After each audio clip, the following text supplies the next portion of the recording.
తోడు లేక నిన్న మొన్న కుదురుగా వేచున్నా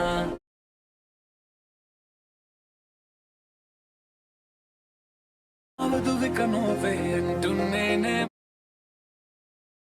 శరచంద్రికా తేజయామిని విలోత్పలనివే. హాయ్ ఫ్రెండ్స్, వీడియో చూశారు కదా. వీడియో మీకు బాగా నచ్చుతుంది అనుకుంటున్నాను. అండ్ ఈ వీడియోని ఎండ్ వరకు చూసి నా వాచ్ టైం కంప్లీట్ చేయడానికి సపోర్ట్ చేయండి. అండ్ చాలా మంది సపోర్ట్ చేస్తారు అనుకుంటున్నాను. అండ్ ప్రాజెక్ట్ స్కానర్ మీకు వీడియో లాస్ట్ లో డిస్ప్లే చేస్తాను. ఓకే, అండ్ ఈ వీడియోలో మీరు ఏం చేయాలో చెప్తాను చూడండి. ఫస్ట్ ప్రాజెక్ట్ ఓపెన్ చేయగానే మీకు ఈ విధంగా ఉంటుంది. అండ్ మీకు డిస్క్రిప్షన్ లో ఒక 2 ఫండ్స్ ఇచ్చాను, డౌన్లోడ్ చేసుకోండి. ఫస్ట్ ఇక్కడ ఫండ్స్ యాడ్ చేద్దాం. ఇక్కడ ఫస్ట్ టెక్స్ట్ ని సెలెక్ట్ చేయండి. కింద ఎడిట్ టెక్స్ట్ మీద క్లిక్ చేసి పైన ఫండ్ సెక్షన్ లోకి వెళ్ళండి. ఇక్కడ నేను ఇచ్చిన ఫస్ట్ ఫండ్ ని యాడ్ చేసుకోండి.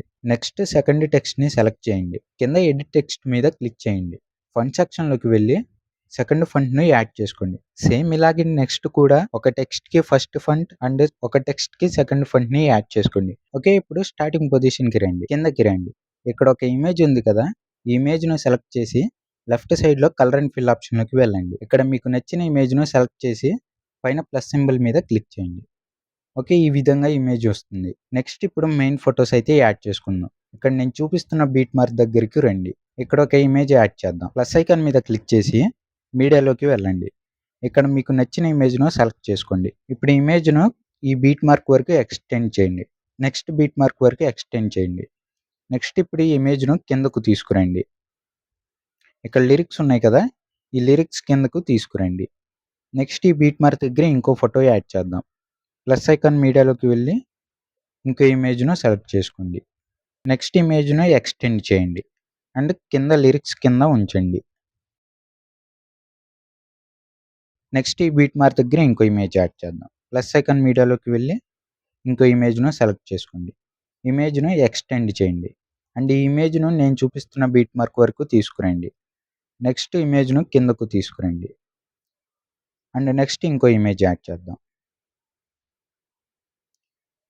అండ్ ఈ ఇమేజ్ను ఎక్కడి వరకే క్రాప్ చేసుకోండి. నెక్స్ట్ కిందకు తీసుకురండి. ఓకే, ఈ విధంగా ఇమేజెస్ యాడ్ చేసుకోండి.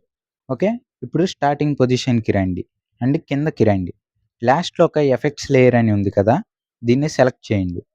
ఇక్కడ నేను ఒక ఆప్షన్ రెడ్ మార్క్తో హైలైట్ చేస్తున్నా కదా, ఈ ఆప్షన్ మీద క్లిక్ చేయండి. ఇక్కడ కాపీ లేయర్ అని ఉంది కదా, దీని మీద క్లిక్ చేయండి. నెక్స్ట్ ఇప్పుడు మనం యాడ్ చేసుకున్న 4 ఇమేజెస్ను 1 by 1 లాంగ్ ప్రెస్ చేసి సెలెక్ట్ చేయండి. నేను చూపిస్తున్నా కదా, ఈ విధంగా సెలెక్ట్ చేయండి. అండ్ ఇప్పుడు కాపీ చేసిన ఆప్షన్ మీద మళ్ళీ క్లిక్ చేసి కింద పేస్ట్ స్టైల్ పక్కన ఒక చిన్న యారో ఉంది కదా, దీని మీద క్లిక్ చేయండి. ఇక్కడ కలర్ అండ్ స్పీడ్ను ఆఫ్ చేసి పేస్ట్ మీద క్లిక్ చేయండి. ఇప్పుడు ఇమేజెస్ అనేవి ఆటోమేటిక్గా ఎఫెక్ట్స్ అండ్ అన్నీ యాడ్ అవుతాయి. ఓకే, అండ్ లాస్ట్ నుంచి సెకండ్ ఇమేజ్ను ఒకసారి సెలెక్ట్ చేయండి. కింద ఎఫెక్ట్స్ ఆప్షన్ మీద క్లిక్ చేసి ఫిల్ బిహైండ్ ఎఫెక్ట్ను ఓపెన్ చేయండి అండ్ కిందకి రండి. ఇక్కడ ఎఫ్జీ స్కేల్ అని ఉంది కదా, దీన్ని సెలెక్ట్ చేసి ఇక్కడ నేను చూపిస్తున్న బీట్ మార్క్ దగ్గర ఒక కీ ఫ్రేమ్ అండ్ ఇక్కడ ఒక కీ ఫ్రేమ్ యాడ్ చేసుకోండి. ఈ ఎఫ్జీ స్కేల్ను ఒక 1 పాయింట్ వరకు ఇంక్రీజ్ చేసుకోండి. నేను చూపిస్తున్నా కదా, ఈ విధంగా. అండ్ ఈ 2 కీ ఫ్రేమ్స్ మధ్యలో ఒక కర్వ్ యాడ్ చేయండి. సింపుల్గా నేను చూపిస్తున్న విధంగా యాడ్ చేసుకోండి. సో మీకు ఈ వీడియో బాగా నచ్చుతుంది అనుకుంటున్నాను. అండ్ ఈ వీడియోని ఎండ్ వరకు చూసిన ప్రతి ఒక్కరికి thank you so much. And మీలో ఇంకా ఎవరైనా ఛానల్ని సబ్స్క్రైబ్ చేసుకునే వాళ్ళు ఉంటే ప్లీజ్ కొంచెం సబ్స్క్రైబ్ చేసుకోండి. అండ్ ఈ వీడియోకి ఒక లైక్ చేసి సపోర్ట్ చేయండి ఫ్రెండ్స్.